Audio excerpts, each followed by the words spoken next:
السلام علیکم ورحمۃ اللہ وبرکاتہ۔ استقبال ہے آپ کا محمد افضل آفیشیل یوٹیوب چینل پر۔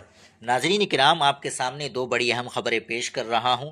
پہلی خبر امام کے نئی موٹر سائیکل لینے سے متعلق ہے۔ جب امام نے نئی موٹر سائیکل خریدی تو مقتدیوں نے امام سے قسم لی کہ بتائیے آپ موٹر سائیکل کہاں سے لے کر آئے۔ پوری خبر کیا ہے آپ سماعت فرمائے۔ امام مسجد نے موٹر سائیکل کہاں سے لی، ہمیں سب کے سامنے قسم دی جائے۔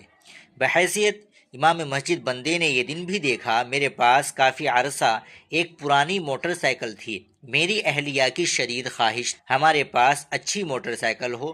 اس بیچاری نے کچھ رقم خود جمع کی، کچھ بھائیوں سے لے کر مجھے موٹر سائیکل بطور تحفہ دی۔ اب جب مسجد والوں نے دیکھی تو پہلا سوال یہ ہوا، یہ کسی سے مانگی ہے یا خود لی ہے؟ ہم نے عرض کیا حضور نہیں مانگی۔ تھوڑی دیر بعد مسجد کا خادم میرے بچوں کے ماموں کے پاس گیا، یہ موٹر سائیکل امام نے کہاں سے لی ہے؟ اس نے بھی بتایا، ہم نے لے کر دی۔ لیکن یہاں بات ختم نہیں ہوئی۔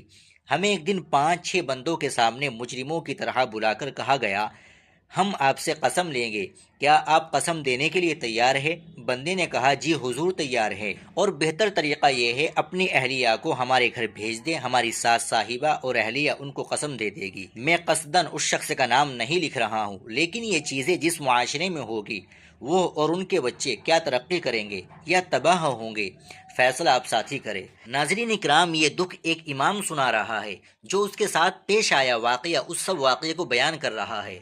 آپ گمان کرے اور سوچے کہ جب مسلمانوں کی حالت یہ ہوگی تو پھر دوسرے لوگ ہمارے اوپر کیوں نہیں مسلط؟ ناظرین کرام، دوسری بڑی افسوسناک خبر یہ ہے کہ یادادری ضلع میں مسجد کی بے حرمتی، کھڑکیوں کے شیشے اور سامان توڑ دیا گیا، مائک کی چوری، قرآن پاک کی بے حرمتی۔ یادادری ضلع کے جلال پور گاؤں میں مسجد کی بے حرمتی کا واقعہ پیش آیا۔ نامعلوم شر پسندوں نے مسجد میں داخل ہو کر کھڑکیوں کے شیشے اور دیگر ساز و سامان توڑ دیا۔ اشرار نے مسجد کے مائک کی بھی چوری کر لی۔ مسجد میں قرآن پاک کی بے حرمتی کی گئی اور شراب کی بوتلیں بھی پائی گئی۔ اس واقعے کا علم اس وقت ہوا جب فجر کے وقت مصلی نماز کے لیے پہنچے۔ ان مقامی افراد نے فوری طور پر پولیس کو اطلاع دی، جس کے بعد پولیس نے شواہد حاصل کرتے ہوئے تحقیقات کا آغاز کر دیا۔ پولیس کی ٹیم کو تعینات کر دیا گیا۔ پولیس نے تیقن دیا کہ ملزمین کی نشاندہی کرتے ہوئے ان کے خلاف سخت کارروائی کی جائے گی۔ اس واقعے کی اطلاع پر بیرسٹر اسد الدین اویسی ایم پی و صدر کل ہند مجلس اتحاد المسلمین کی ہدایت پر مجلسی رکن کونسل مرزا رحمت بیگ نے مسجد کا معائنہ کیا اور تفصیلات حاصل کی۔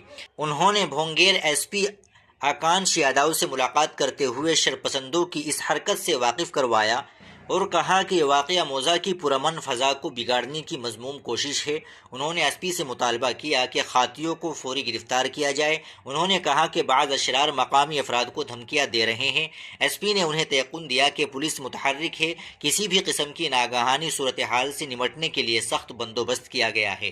بعد ازاں میڈیا سے بات کرتے ہوئے رحمت بیگ نے کہا کہ ایس پی سے مطالبہ کیا گیا کہ اشرار کے خلاف سخت کارروائی کی جائے۔ ناظرین کرام، ان دو بڑی افسوسناک خبر کے تعلق سے آپ کہیں کہ آپ کیا کہیں گے، کمنٹ باکس میں بتا دیجیے گا۔ ویڈیو کو لائک اور شیئر بھی ضرور کر دیجیے گا۔ السلام علیکم ورحمۃ اللہ وبرکاتہ۔